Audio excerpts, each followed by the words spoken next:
주님이 찾으시는 성령의 사람이란 제목을 가지고 함께 은혜를 나눕니다. 오늘 본문에 보니까 예수님이 서기관과 바리새인들에게 작지만 분명한 목소리로 이렇게 물으셨습니다.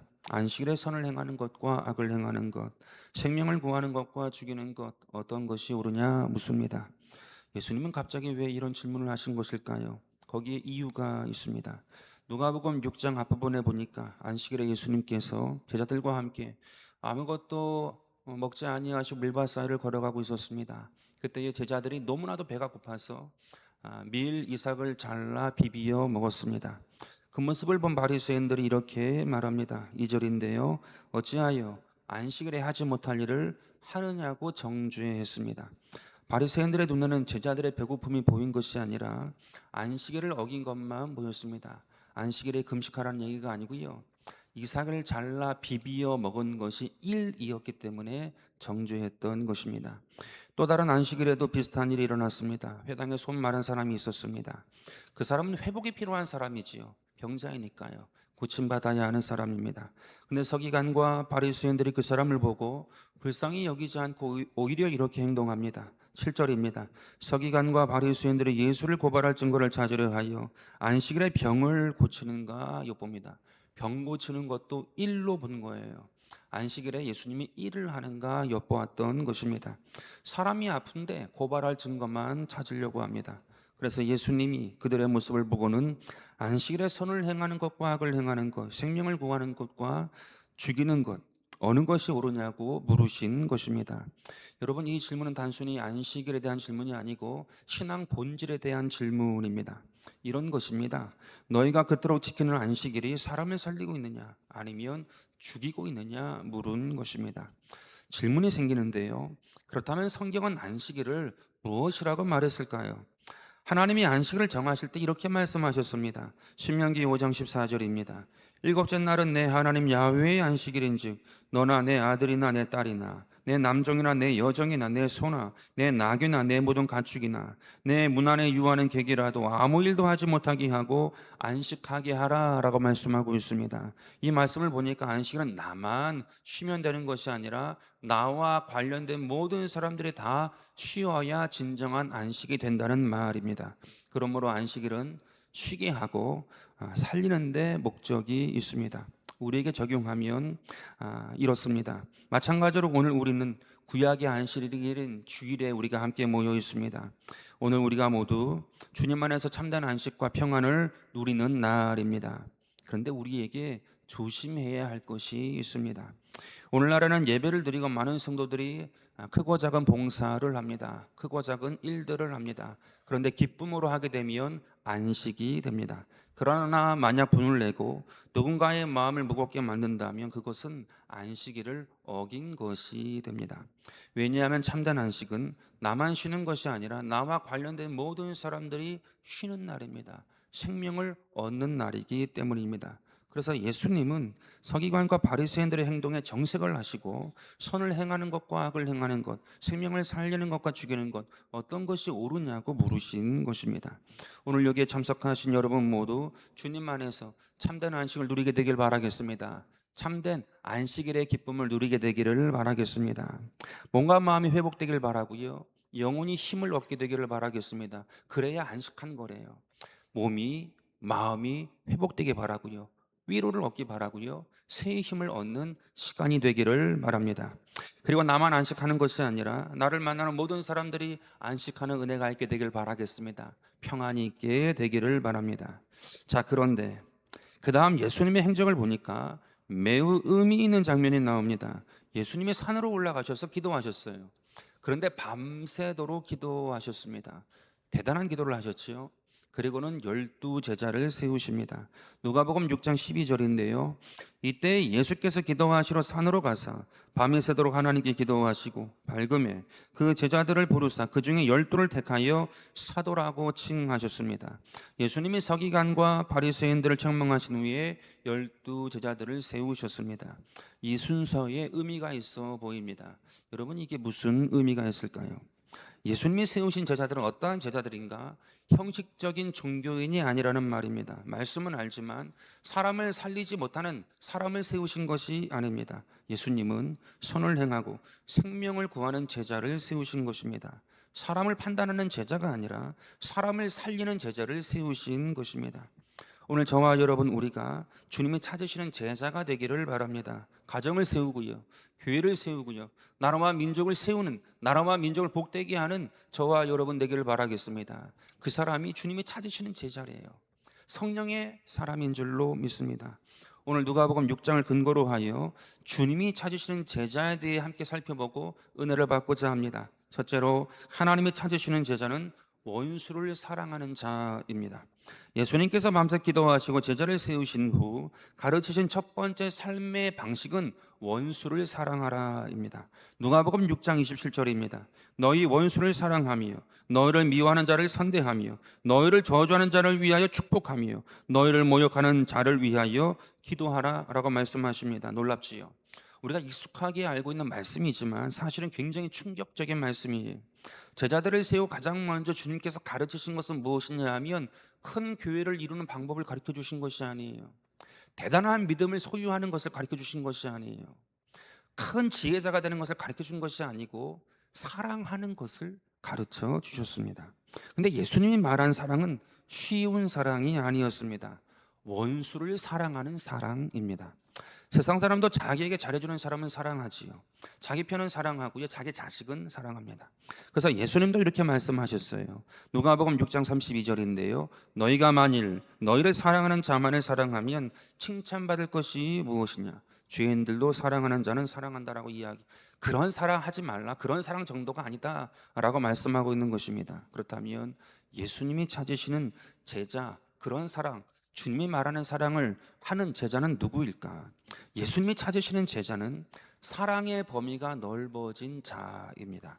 자기 편만 사랑하는 사람이 아닙니다. 자기에게 잘해주는 사람만 사랑하는 사랑이 아니에요. 예수님의 제자는 원수를 사랑하고 미워하는 자를 선대하고 저주하는 자를 축복하고 모욕하는 자를 기도해 주는 사랑입니다. 요즘에 수요 예배 때에 다윗에 대하여 말씀을 함께 보고 있는데요. 다윗을 보고 있습니다. 사울이 다윗을 죽이려고 하지요. 여러분, 다윗이 누구이지요? 하나님의 마음이 합한 사람이지요. 하나님을 사랑했던 사람, 대명사에 너무나도 대단한 사람이었죠. 그런데 말씀을 보면 다윗이 사울을 사랑하는 것 기록되어 있는 것 같지 않습니다. 그리고 축복하는 것도 기록되어 있는 것 같지 않아요. 사울을 위해 기도하는 모습도 실제적으로는 기록되어 있지 않습니다. 저는 도저히 찾을 수가 없더라고요. 그런데 단 하나 다윗이 한 게 있어요. 무엇이냐 하면 사울을 선대합니다. 사울을 선대해서 자기를 미워하지만 선대해서 사울의 생명을 2번이나 살려주게 됩니다. 제가 찾은 것은 그거 하나였습니다. 그렇다면 하나님의 마음에 합했던 다윗도 이 4가지 중에 한 가지밖에 못했다라고 하면 과연 이 예수님이 말씀하신 원수를 사랑하고 미워하는 자를 선대하고 또 모욕하는 자를 위해 기도하고 저주하는 자를 축복하라고 하신 이 4가지 말씀을 누가 과연 지킬 수 있겠는가? 다윗도 한 가지밖에 못하지 않았는가? 그래서 묵상했어요. 깨닫기 원했어요. 묵상하다 보니까 어떠한 깨달음이 왔는가 하면 그렇구나. 이 4가지 중에 한 가지만 할 수 있다면 다윗이구나. 한 가지만 할 수 있다면 하나님의 마음에 합한 사람이 되는 것이구나. 원수를 사랑하는 것, 나를 미워하는 자를 선대하는 것, 나를 저주하는 것을 저주하는 자를 축복하는 것, 모욕하는 자를 위해 기도하는 것, 이 4가지 중에 한 가지만 해도 하나님 마음에 합한 사람이 되고 다윗 같은 사람이 되는 것이구나. 이 4가지를 다 실천하신 분은 예수님밖에 없구나. 이 사실을 깨닫게 되니까 얼마나 제게 은혜가 됐는지 모릅니다. 여러분, 우리가 왜 이렇게 살아야 하는 것일까요? 누가복음 6장 35절에서 예수님이 그 이유를 말씀해 주십니다. 그는 하나님이세요. 은혜를 모르는 자와 악한 자에게도 인자하시대요. 은혜를 모르는 자에게도 인자하시고 악한 자도 주님은 오래 참으시는 분이십니다. 우리가 믿는 하나님이 그런 하나님이시래요. 우리가 믿는 분이 그런 분이기 때문에 우리로 하여금 그 하나님을 닮아가라고 말씀하고 있는 것입니다. 원수를 사랑한다는 것은 결코 악을 괜찮다고 말하는 것이 아닙니다. 또한 상처를 숨기라는 것도 아니에요. 나의 마음이 나의 나의 주인이 미움이 되지 않게 하라는 것이고요. 복수가 내 인생의 방향이 되지 못하게 하라는 말씀입니다. 우리는 예수님의 방식으로 악을 이겨야 할 줄로 믿습니다. 그 마음을 품을 때에 주님이 역사하실 줄로 믿습니다. 예수님이 먼저 삶으로 이것을 보여주셨어요.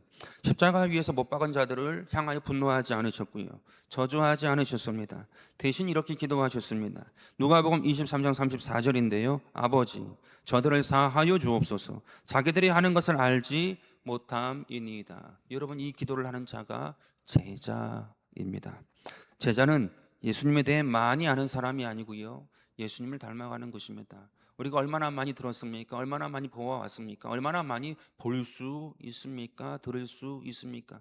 예수님에 대해 정말 홍수와 같이 우리가 들을 수 있는 시대를 살고 있습니다. 그런데 그게 제자가 아니고 예수님을 닮아가느냐가 제자의 조건이래요. 오늘 저와 여러분의 삶 가운데 예수님에 대해 많이 아는 자가 아니고 예수님을 하나라도 닮아가는 저와 여러분 되기를 주의 이름으로 축원드립니다. 이러한 사람은 우리의 힘으로 되지 않고 결심으로 되지 않습니다. 그럼 어떻게 해야 이러한 사랑이 이루어질 수 있을까요? 우리에게 필요한 것이 있어요. 성령님이 필요합니다. 성령님이 내 안에 오실 때만이 가능해지는 것입니다. 성령이 오셔야 못하다는 사랑을 할 수 있게 되고요. 선대할 수 있고요. 축복할 수 있고요. 기도할 수 있는 것입니다. 오늘 주님의 마음을 알았으니 우리가 함께 성령 하나님께 이렇게 기도하면 좋겠습니다. 성령 하나님, 원수를 사랑하라 하셨으니 적은 사랑이라도 할 수 있게 도와주옵소서. 미워하는 자를 선대하라 하였으니 나의 좁은 마음을 넓혀 주옵소서. 저주하는 자를 위해 축복하라 하셨으니 마음을 새롭게 하여 주옵소서. 모욕하는 자를 위해 기도하라고 하셨으니 나의 기도가 예수님의 기도를 담기 원합니다. 오늘 저와 여러분의 삶 가운데 이러한 은혜가 이루어지게 되길 바라겠습니다. 그 사람을 찾으신대요. 주님이 찾으시는 사람이래요. 그 사람이 성령의 사람입니다. 오늘 저와 여러분의 삶 가운데 이것을 바라보고 또 우리 삶 가운데 기도하고 꿈꾸고 믿음으로 이루어 나가는 은혜가 있게 되기를 축원드립니다. 둘째로 주님이 찾으시는 제자는 자기 들보를 먼저 보는 사람이다 말씀하세요. 예수님은 제자들에게 이어서 이렇게 말씀하십니다. 누가복음 6장 41절인데요. 어찌하여 형제의 눈 속에 있는 티는 보고 내 눈 속에 있는 들보는 깨닫지 못하느냐. 이 말씀을 바리새인들의 모습이 떠오릅니다. 바리새인들은 제자들의 행동을 보았지요. 안식일에 하지 못할 일을 했다고 정죄했습니다. 그들은 예수님의 모습도 보았습니다. 안식일에 병을 고치는지 안 고치는지 엿보았습니다. 그들은 남의 문제를 찾아내는 데는 익숙했고요. 남의 허물을 지적하는 데는 아주 능숙했습니다. 그런데 정작 자기 자신은 보지 못해요. 자기를 향한 눈은 소경으로 닫혀 있었습니다. 그들은 배고픈 사람 앞에서 긍휼 없는 자신은 보지 못했고요. 병든 사람 앞에서 사랑 없는 자기 자신 보지 못했고요. 하나님의 역사가 일어나는 현장, 병 고침을 받은 그 현장 가운데, 은혜가 나타나는 현장 가운데서는 기뻐하지 못하는 자기 자신을 보지 못했습니다. 결정적으로 이들은 안식일의 주인인 예수님을 앞에 두고도 예수님을 알아보지 못하는 자기 자신을 보지 못해요. 철저하게 자기 자신에 대하여 소경된 자였습니다. 여러분, 이것이 들보입니다. 내 눈에 들보란 다른 사람의 작은 흠은 작더라도 찾아낼 수 있는데 나에게는 큰 흠이 있음에도 불구하고 큰 것이 있음에도 불구하고 보지 못하는 것이 나의 들보입니다. 그래서 주님께서 이렇게 말씀하세요. 누가복음 6장 42절에 먼저 내 눈 속에서 들보를 빼라. 그 후에야 내가 밝히 보고 형제의 눈 속에 있는 티를 빼리라 말씀하고 있습니다. 예수님은 형제를 돕지 말라고 말씀하신 것이 아니에요. 권면도 하지 말라고 말씀하신 것이 아닙니다. 단지 순서가 있다라는 것입니다. 먼저 내 자신이래요. 내가 먼저 회개하는 것이래요. 내가 먼저 새로워지는 것이래요. 그것이 이루어진 다음에야 다른 사람의 눈에 있는 티를 빼낼 자격이 생긴다고 말씀하고 계신 것입니다. 제자는 남을 고치기 전에 먼저 자신을 하나님께 내어놓는 사람입니다. 제자는 남의 변화를 말하기 전에 먼저 자신의 마음을 볼 줄 아는 사람입니다. 자신을 볼 줄 아는 눈이 열린 사람입니다. 성경에 보니까 다윗이 그랬습니다. 나단 선지자가 다윗에게 이런 이야기를 들려주었어요. 어떤 부자가 있는데 그 집에 손님이 왔다. 소와 양이 많았지만 자기의 것을 잡은 것이 아니라 자기 곁에서 살고 있는 가난한 자의 한 마리밖에 없는 양을 그 손님을 위해서 빼앗았다라는 것입니다. 그러자 그 이야기를 듣고 다윗이 크게 분노합니다. 그 사람은 죽어야 된다라고 다윗이 이야기합니다. 그때 우리가 다 알고 있는 것처럼 나단이 뭐라고 말하는가 하면 당신이 그 사람이다라고 이야기하지요. 네가 바로 그렇게 한 사람이야. 다윗은 남의 죄인은 분노했지만 자기 죄는 보지 못했습니다. 그러나 말씀 앞에서 자기 자신을 보게 되자마자 철저하게 회개했습니다. 시편 51편에서 다윗이 이렇게 기도합니다. 10절인데요. 하나님이여 내 속에 정한 마음을 창조하시고 내 안에 정직한 영을 새롭게 하옵소서. 기도이거든요. 내 안에 정직한 영을 새롭게 해달라고 주님께 기도했습니다. 여러분, 이것이 제자의 기도입니다. 제자의 기도는 저 사람은 왜 저래? 저 사람은 왜 저렇게 행동하는 거야? 라고 말하기 전에 먼저 내 안에 정직한 영을 새롭게 하여 주옵소서. 제 눈의 들보를 보게 하여 주옵소서. 나의 마음이 바리새인 같은 마음이 되지 아니하도록 마음을 새롭게 하여 주옵소서라고 기도하는 자입니다. 그 사람이 제자입니다. 하나님이 찾으시는 제자입니다. 또한 성령의 사람입니다. 다시 말해 주님이 찾으시는 제자는 자신의 들보를 먼저 보고 회개할 줄 아는 사람이에요. 여러분, 이 사람이 성령으로 거듭난 성령의 사람이 되는 것입니다. 왜 이런 사람을 찾으실까요? 회개한 사람만이 살릴 수 있기 때문에 그렇습니다. 자기 들보를 본 사람만이 남의 눈에 티를 뺄 때에 조심스럽게 빼기 때문입니다. 자신이 은혜로 산다는 것을 깨달은 사람만이 다른 사람을 대할 때에 은혜의 손길로 대하기 때문입니다. 내가 먼저 경험하지 아니하면 결코 그러한 마음이 나오지 않아요. 그러한 은혜가 나오지 않아요. 그러한 손길이 베풀어지지 않고요. 내 입이 그렇게 나가지 않습니다. 이런 글귀가 있어요. 상처에서 치유된 사람만이 같은 상처를 입은 사람을 치유할 수 있다. 네 눈에 있는 들보를 먼저 뺀 사람만이 다른 사람의 눈에 있는 티를 뺄 수 있다라는 말입니다. 주님이 찾으시는 제자는 누구일까요? 자기의 들보를 먼저 보는 자입니다. 오늘 저와 여러분이 그러한 제자가 되기를 주의 이름으로 축원드립니다. 그 사람은 하나님이 쓰신대요. 하나님이 함께 하신대요. 성령의 사람이 되어 하늘의 통로가 되는 사람이 되는 줄로 믿습니다. 셋째로 주님이 찾으시는 제자는 말씀 위에 삶을 세우는 사람입니다. 누가복음 6장 마지막에서 예수님은 제자도의 결론을 이렇게 이야기해 주셨습니다. 46절인데요. 너희는 나를 불러 주여 주여 하면서도 어찌하여 내가 말하는 것을 행하지 아니하느냐라고 말씀하셨습니다. 이 말씀은 놀라우면서도 굉장히 두려운 말씀이에요.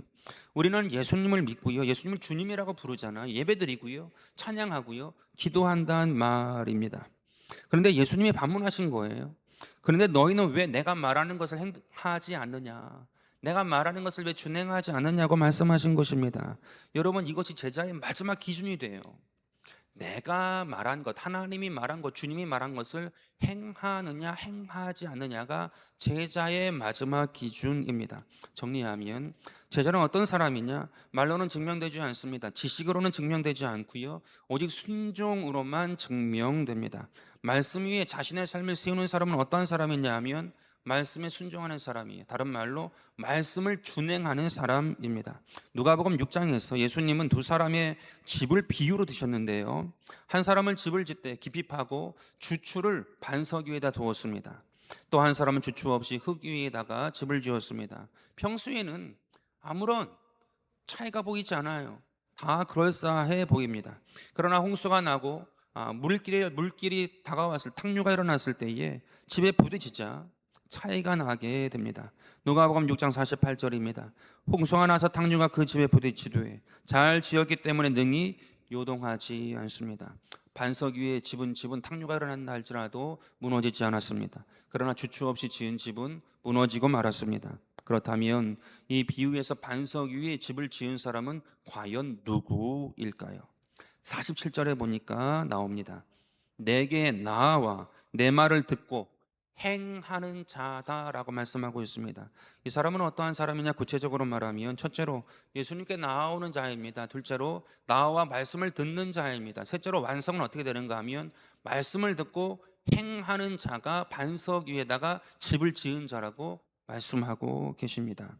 제자는 말이 아니라 순종으로 지어지는 것입니다.